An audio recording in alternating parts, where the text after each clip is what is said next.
स्वागत है नीरज द्विवेदी जी, वक्तव्य प्रस्तुत कीजिए।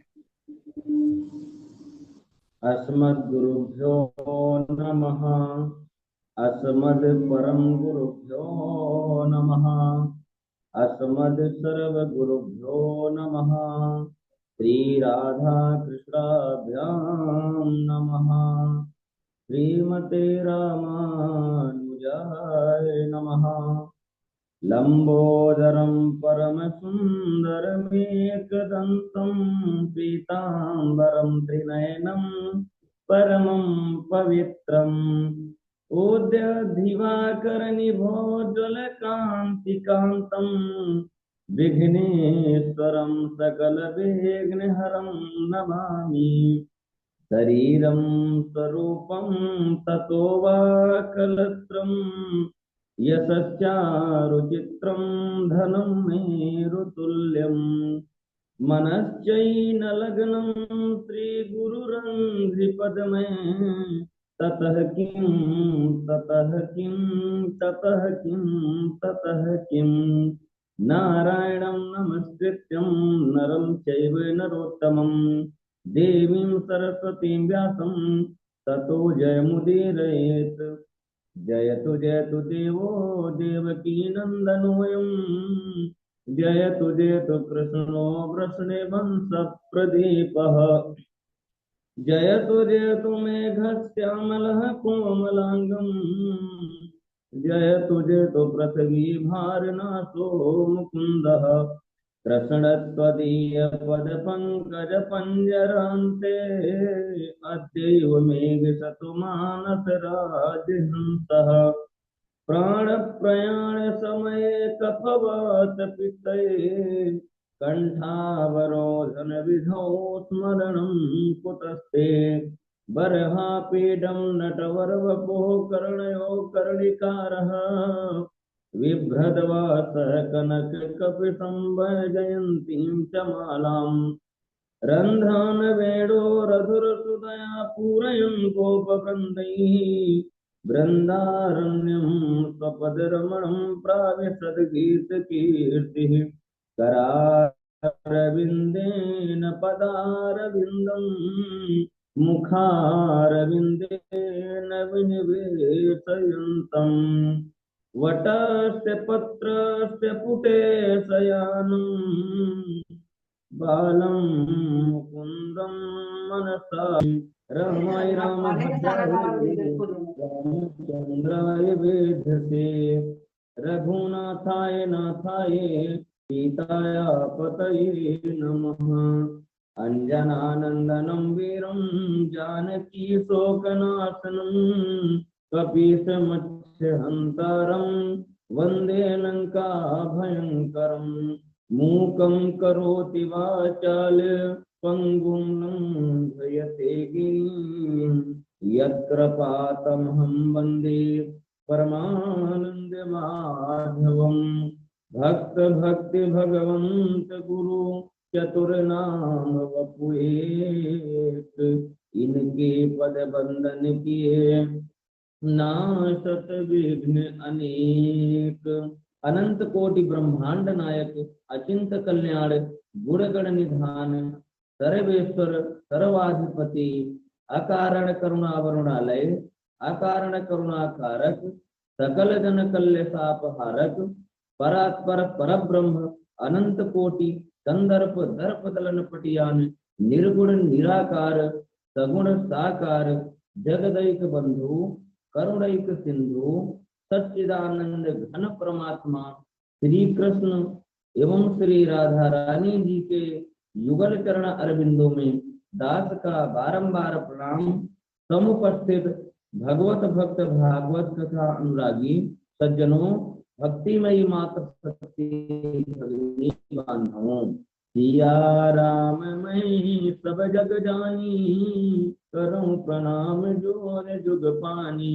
भगवतः इदम स्वरूपम भागवतम, जो भगवान का स्वरूप है उसे भागवत कहते हैं। तेन तेने मयम वांगमयी मूर्ति प्रत्यक्ष कृष्ण एव ही। यह श्रीमद् भागवत भगवान श्री कृष्ण की प्रत्यक्ष शब्दमयी मूर्ति है। भगवत्याः श्री राधायाः गुप्त चरितम यस्मिन् तद भागवतम, जिसमें श्री राधा रानी के गुप्त चरित्र का वर्णन किया गया है, उसे भागवत कहते हैं। भक्ति ज्ञान विरागाणाम तत्वम यस्मिन् तद भागवतम, जिसमें भक्ति ज्ञान वैराग्य के तत्व का वर्णन किया गया है, उसे भागवत कहते हैं। भागवत में 4 अक्षर होते हैं, भा, गा, वा और ता। भाष्यते सर्व वेदेषु गीयते नारदादिभिः वदन्ति त्रिषु लोकेषु तरन्ति भवसागरः, जिसमें समस्त देवता प्रकाशित होते हैं, जिसका मान नारद आदि ऋषि तीनों लोकों में करते हैं, और जो भव सागर से तारने वाली होती है, उसे भागवत कहते हैं।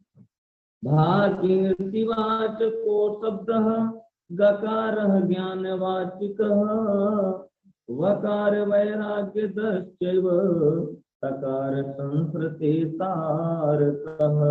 भागवत में जो भा अक्षर है वह कीर्ति प्रदान करने वाला है, गा अक्षर ज्ञान देने वाला है, और वह अक्षर वैराग्य देने वाला है, और जो भागवत का ता अक्षर है वह संसार सागर से तारने वाला है।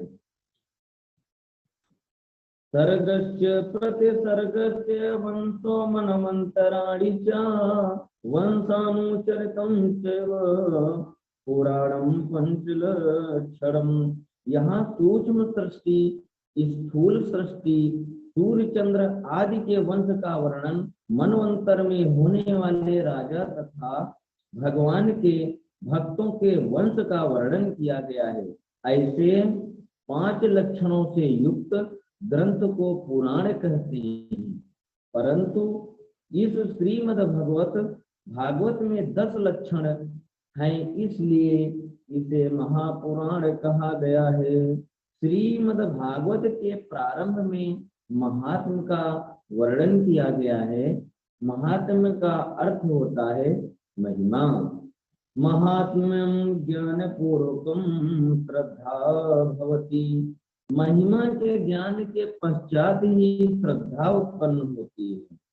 परम पूज्य गोस्वामी तुलसीदास जी लिखते हैं, जाने बिनु ना होत परितीति, बिनु परितीति होत नहीं प्रीति।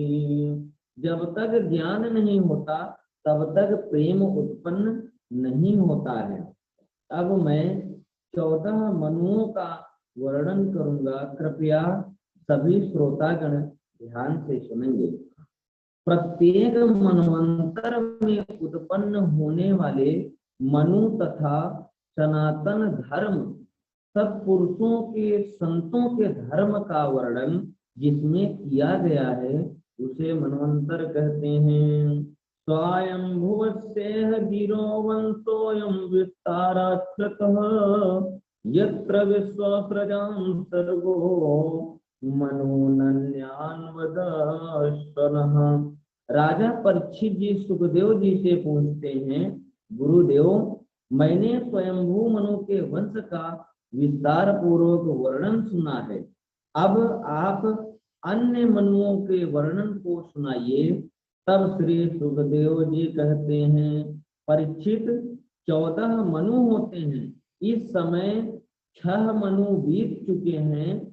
पहले मनु जो थे वह स्वयंभू मनु थे, दूसरे मनु अग्नि के पुत्र स्वरोचित मनु हुए, तीसरे प्रियव्रत के पुत्र उत्तम नाम के मनु हुए, चौथे उत्तम के भाई तामस मनु हुए।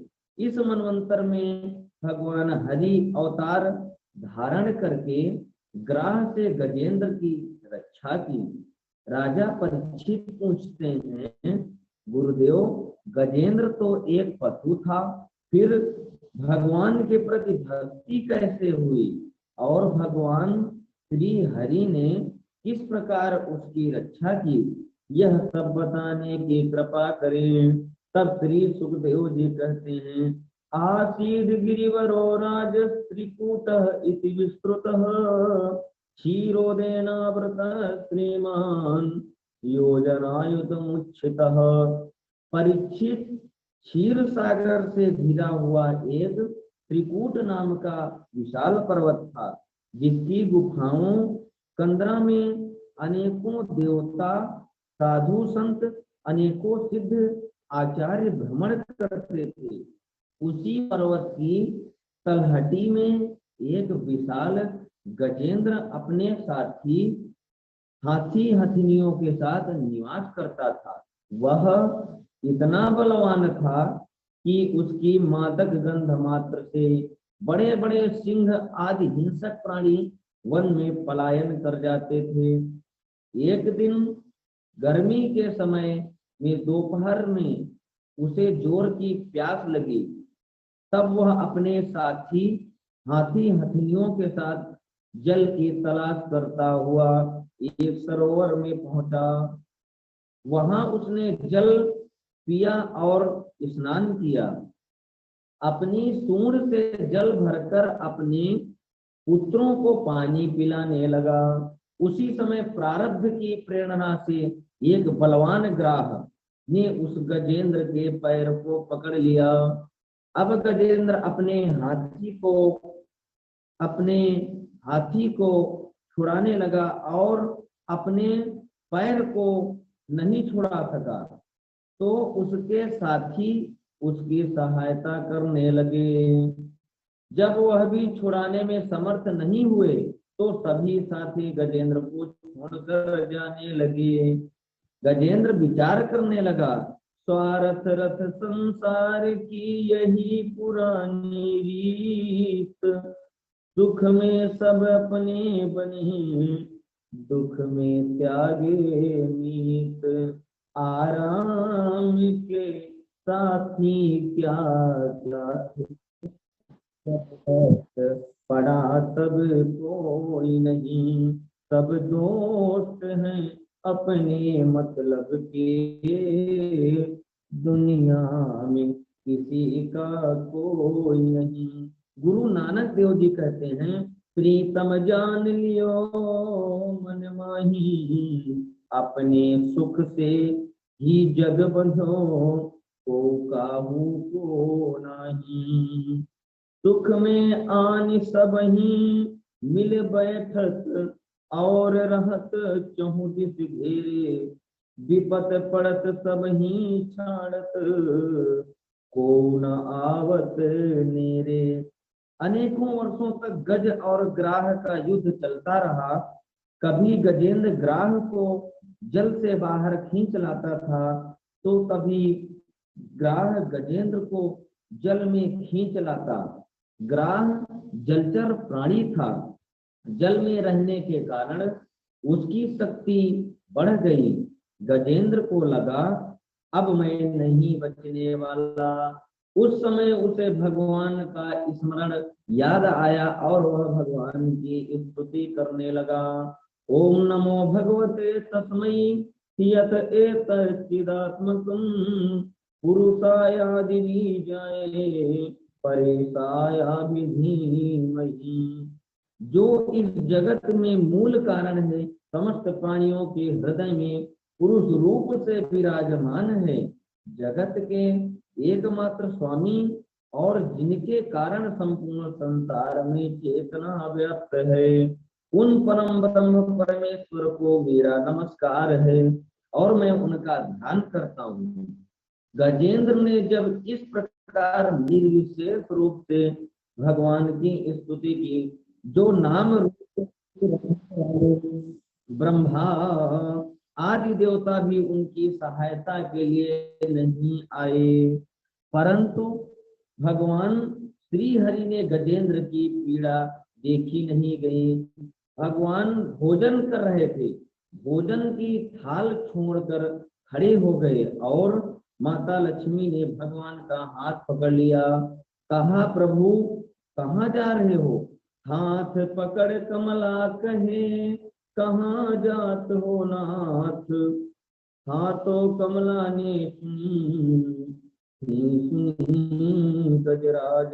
भगवान श्री हरि को इतनी तीव्रता थी कि हाथी का हाथ तो माता लक्ष्मी ने सुना, और जितनी देर में थी बोलने, इतनी देर में गजेंद्र के पास पहुंच गए।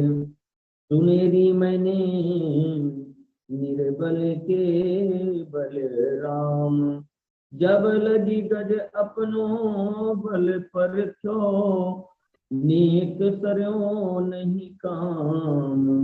सुनेरी मैंने निर्बल के बलराम, निर्बल हुई बलराम पुकारो, तब प्रभु धाये आधे नाम। तुम्हारी मैंने निर्बल के बलराम। गजेंद्र ने जैसे भगवान श्री हरि को देखा तो विचार करने लगा। रत्नाकर स्तव गृहं पत्नी च पदमादयं, किमस्ति तुभ्यं जगदीश्वराय। आभीरवाम नयना हृतमानसाय, दत्तम मनु में यदुपते कृष्णाग्रहाण।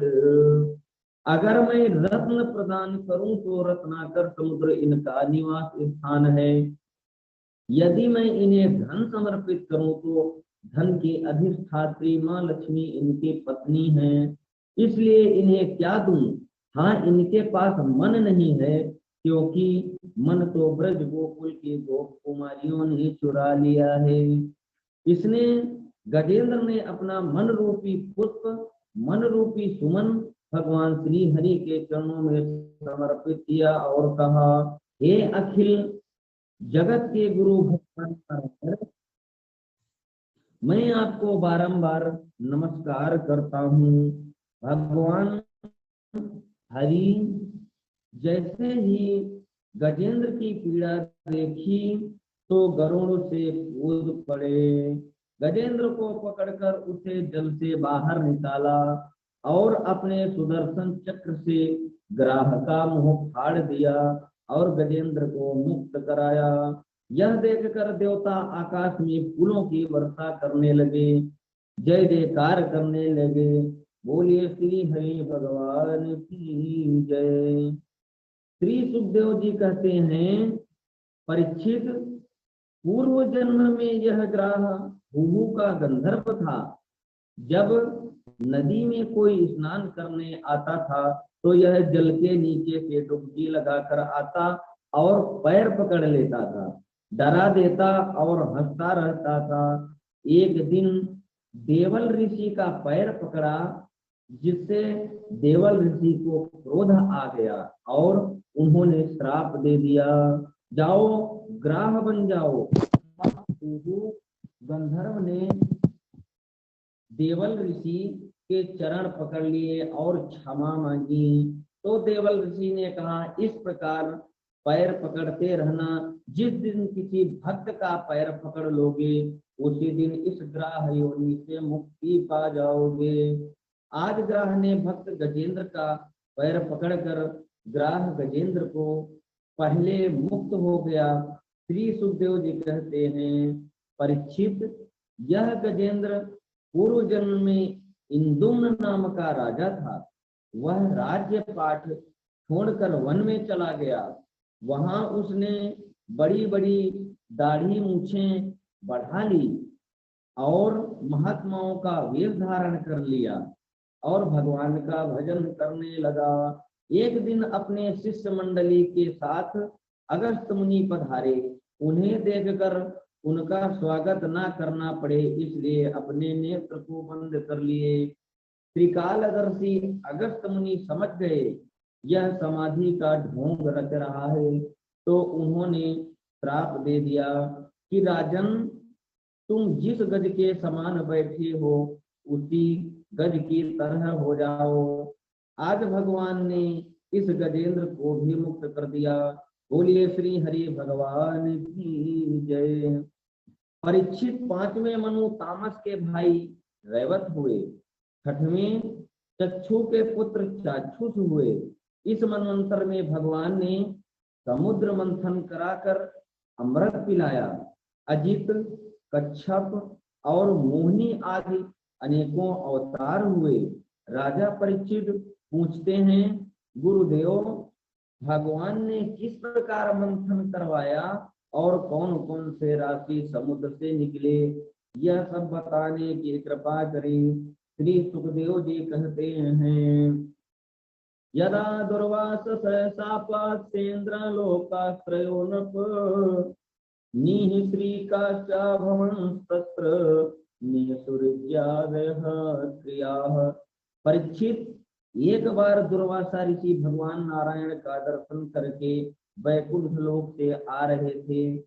मार्ग में उन्होंने देवराज इंद्र को देखा तो भगवान की प्रसादी माला उन्हें भेंट की, परंतु इंद्र ऐश्वर्य के मद में अंधा था।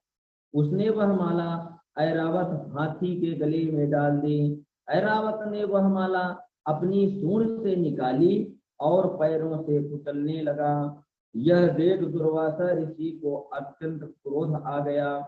उन्होंने देवराज इंद्र को श्राप दे दिया, जा तू अपने ऐश्वर्य का बड़ा अभिमान है तो जल्द ही अपने ऐश्वर्य से च्युत हो जाएगा। यह बात जब दैत्यराज बलि को पता चली तो उसने दैत्यों के साथ स्वर्ग पर आक्रमण कर दिया। देवताओं को पराजित करके त्रैलोक में अपना राज्य जमा लिया। दुखी देवता भगवान नारायण के शरण में गए। भगवान नारायण से कहा, देवताओं, तुम सभी दैत्यों से संधि कर लो। अरयोपि संधेया सती कार्यार्थ गौरवे अहिमूसक वह देवा अर्थस्य पदवीं गतैः। देवताओं, अपना काम बनाने के लिए शत्रु से भी मित्रता कर लेनी चाहिए। हाँ, काम निकल जाने के बाद अहिमूसक न्याय का आश्रय ले सकते हैं। देवताओं ने कहा, प्रभु, यह अहिमूसक न्याय क्या है? भगवान नारायण ने कहा, देवताओं, एक सपेरा था। उसने अपनी पिटारी में कई दिनों से एक सांप को बंद करके रखा था।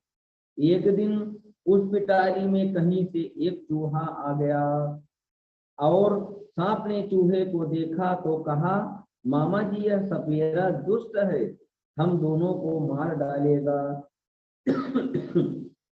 कई दिनों से मुझे बंद करके रखा है और कुछ खाने को भी नहीं देता, इसलिए तुम अपने नुकीले दांतों से इस पिटारी को काट दो, जिससे हम दोनों यहाँ से निकलकर भाग जाएंगे। चूहे ने कहा, तुम तो हमारे शत्रु हो, बाहर निकलकर हमें खा जाओगे। तब सांप ने कहा, मैंने व्रत रखा है, अब मैं चूहे को नहीं खाता। यदि खाता होता तो अब का खा लिया होता। चूहा सांप की बात में आ गया और उसने पिताजी को काट दिया। पहले सांप बाहर निकल गया और बाहर कुंडली मारकर बैठ गया और चूहे को फट से निकल गया और अपनी भूख को मिटा ली, उस पिटारी से भी मुक्त हो गया। देवताओं, तुम भी इस प्रकार असुरों से संधि करो। मंदराचल पर्वत को मथानी बनाओ, वासुकी नाग को नीति बनाओ, अमृत प्राप्ति के लिए समुद्र का मंथन करो। न संरंभेण सिद्धंति सर्वेर्था शांतया यथा, क्योंकि क्रोध करने से कुछ नहीं होता और शांति से सब काम बन जाता है। भगवान की बात मानकर देवता दैत्य राज बलि के पास गए और दैत्यों से संधि करके अमृत प्राप्त करने का प्रयास करने लगे। देवता और दैत्यों ने मिलकर मंदराचल पर्वत को उखाड़ लिया, परंतु समुद्र तक ले जाने में असमर्थ हो गए। तो देवताओं ने भगवान का स्मरण किया। उसी समय भगवान गरुड़ पर सवार होकर अजीत भगवान के रूप धारण करके प्रकट हो गए। बोलिए अजीत भगवान की जय। उन्होंने एक हाथ से मंदराचल पर्वत को उठाया और सागर में स्थापित कर दिया। देवता और असुर दोनों वासुकी नाग के पास गए और अमृत देने की लालच देकर वासुकी नाग को मंदराचल की मथानी बनाने को मना लिया। जब वासुकी नाग की रस्सी बनाई गई तो देवता सर्वप्रथम मुख पकड़ कर खड़े हो गए। दैत्यों ने जब देखा तो कहने लगे, सांप का जो पूंछ वाला भाग है वह अशुभ माना जाता है और हमारा जन्म उच्च कुल में हुआ है। बड़ी बड़ी मिसालें भी हमने कायम की है, इसलिए हम पूंछ वाले भाग को कदापि नहीं पकड़ेंगे। दैत्यों ने इस प्रकार कहने पर देवताओं के मुख को छोड़ दिया और पूंछ की ओर आकर लग गए। जब समुद्र मंथन हुआ तो भार के अधिकता के कारण मंदराचल पर्वत पृथ्वी पर धंसने लगा। उस समय कच्छप अवतार धारण करके भगवान ने अपनी पीठ पर धारण कर लिया। बोलिए कच्छप भगवान की जय। देवताओं और दैत्यों ने मंदराचल पर्वत उठाते हुए देखा तो मंथन करने लगे। भगवान नारायण असुरों की आसुरी शक्ति के रूप में, देवताओं में देव शक्ति के रूप में और वासुकी नाग में निद्रा के रूप में प्रविष्ट हो गए। वासुकी नाग से विष रूपी ज्वाला निकलने लगी, जिससे अनेकों दैत्य झुलस गए। उसी समय भगवान की प्रेरणा से मंद मंद मेघ बरसने लगे। देवता और दैत्य अपनी शक्ति लगाकर मंथन करने लगे। सर्वप्रथम हलाहल नाम का भयंकर विष निकला। उसकी ज्वाला से त्रिलोकी में हाहाकार मच गया, सभी जलने लगे। तब देवता और दैत्य सभी भगवान शंकर की शरण में गए और हाथ जोड़कर प्रार्थना की। देव देव महादेव भूतात्मन भूत भावन त्राहि नः शरणापन्नाम त्रैलोक्य दहनाद विषाद। हे देवाधिपति महादेव, आप प्राणियों की रक्षा करने वाले हैं। यह विष इस त्रिलोकी में को दहन कर देगा, इससे हमारी रक्षा कीजिए, हम आपकी शरण में हैं। भगवान शंकर ने प्राणियों की इस दुख को देखा तो माता पार्वती की अनुमति से उस हलाहल नाम के विष को अपनी हथेली पर रख रखा और पान कर गए। माता पार्वती ने सोचा कहीं उधर में जाकर यह विषय विकार न कर दे, तो माता पार्वती की प्रार्थना करने पर भगवान शंकर गले में ही रोक लिया, जिससे भगवान शंकर का गला नीला हो गया और वे नीलकंठ भगवान कहलाए। बोलिए नीलकंठ भगवान की जय। विष पीते समय भगवान की हथेली से जो एक दो बूंद पृथ्वी पर गिरी, उससे सांप बिच्छू और औषधियों ने ग्रहण किया, जिससे वे भी विषैले हो गए। पुनः समुद्र मंथन हुआ। अब की बार कामधेनु गाय निकली, जिसे दूध आदि घी आदि यज्ञ आदि पदार्थों के लिए ऋषियों को प्रदान की गई। फिर उच्चई श्रवा घोड़ा निकला, जो दैत्य राजबलि ने लिया। ऐरावत हाथी को इंद्र ने ग्रहण किया। कौस्तुभमणि स्वयं भगवान नारायण के पास चली गई और पारिजात वृक्ष स्वर्ग की शोभा बढ़ाने वाला हुआ और उसके पश्चात साक्षात माँ लक्ष्मी का प्रादुर्भाव हुआ। समुद्र मंथन में जब लक्ष्मी जी का प्रादुर्भाव हुआ तो ततश्चाविर्भूत साक्षाती रमा भगवत्परा रंजयंती दिशः कांत्या विद्युत सौदामिनी यथा। माता लक्ष्मी के प्रकट होते ही दसों दिशाएं प्रकाशित हो गई। देवता दानव ऋषि मुनि मनुष्य सभी ने उन्हें प्राप्त करना चाहा। सभी पंक्तिबद्ध बैठ गए। हाथ में वरमाला ले माता लक्ष्मी अपने अनुरूप वर ढूंढने लगी। सर्वप्रथम उनकी दृष्टि दुर्वासा ऋषि पर पड़ी। माता लक्ष्मी ने उन्हें देखा तो कहने लगी, नूनम तपो यस्य न मनु निर्जयो। यह तपस्वी तो बहुत है, परंतु उससे ज्यादा क्रोधी है, इसलिए यह मेरे लिए उपयुक्त वर नहीं है। आगे बढ़ी तो देखा देवगुरु बृहस्पति और दैत्य गुरु शुक्राचार्य बैठे हुए थे। माता लक्ष्मी ने विचार किया, ज्ञानम क्वचित तच्च न संग वर्जितम। यह दोनों ज्ञानी तो बहुत हैं, परंतु देवता और दैत्यों की आसक्ति के कारण सदा परेशान रहते हैं। इसलिए यह भी मेरे लिए उपयुक्त वर नहीं है। आगे बढ़ी तो देखा ब्रह्मा जी और चंद्रमा बैठे हैं। उन्हें देख माता लक्ष्मी ने कहा, कश्चिन महास्तस्य न काम निर्जय। यह महत्वशाली तो बहुत हैं, परंतु काम पर विजय नहीं प्राप्त कर सके, इसलिए यह भी मेरे लिए ठीक वर नहीं है। और आगे बढ़ी तो देवराज इंद्र बैठे हुए थे। माता लक्ष्मी ने कहा, सह ईश्वर किम परतो व्यपाश्रय। ये ऐश्वर्यशाली तो बहुत हैं, परंतु इन्हें सदा दूसरों की सहायता लेनी पड़ती है, इसलिए यह भी मेरे लिए उपयुक्त वर नहीं है। और आगे बढ़ी तो देखा भगवान परशुराम बैठे थे। माता लक्ष्मी ने कहा, यह धार्मिक तो बहुत है, परंतु प्राणियों के प्रति इनके हृदय में सौहार्द नहीं है, इसलिए यह भी मेरे लिए उपयुक्त वर नहीं है। और आगे बढ़ी तो भगवान शंकर बैठे हुए थे। माता लक्ष्मी ने उन्हें देखा था, कहा इनके कोई दोष नहीं है, परंतु इनका वेश मेरे अनुरूप नहीं है, इसलिए इनसे मैं विवाह नहीं कर सकती। और आगे बढ़ी तो भगवान नारायण पीताम्बर ओढ़े और लक्ष्मी की तरफ पीठ किए हुए बैठे थे। माता लक्ष्मी देखा तो कहने लगी, यह कौन है जिसे मेरी चाह नहीं है। दौड़ी दौड़ी मुख की तरफ गई, भगवान नारायण ने मुख फेर लिया। लक्ष्मी जी को भगवान नारायण की एक झलक दिखाई दे गई। उन्होंने कहा, होना तो यह चाहिए, तुम हमें देखा करो और हम तुम्हें देखा करें, परंतु आप इतने सुंदर हैं कि मैं आपको देखकर मोहित हो गई हूँ, इसलिए तुम हमें देखो न देखो, हम तुम्हें देखा करें। वरमाला उठाई और भगवान नारायण के गले में धारण करा दी। बोले लक्ष्मी नारायण भगवान की जय। अब इसके आगे का प्रसंग मैं अगले वक्तव्य में कहूंगा। बोलिए राधा कृष्ण भगवान की जय।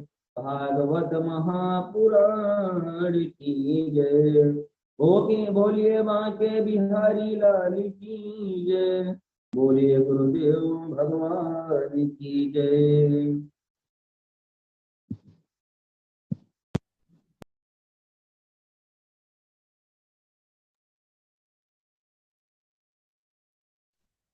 अरे नीरज कुमार जी, आपने बहुत बढ़िया बोला और बहुत ही बिल्कुल लयबद्ध और जो है मग्न बहुत होकर सुंदर के। वक्तव्य नीरज जी, बहुत सुंदर वक्तव्य आपने 14 मनुओं के बारे में जो वक्तव्य दिया, बहुत ही सराहनीय है। इसी प्रकार ज्ञानोपदेश के माध्यम से हम लोगों का चित्त रंजित करते रहे।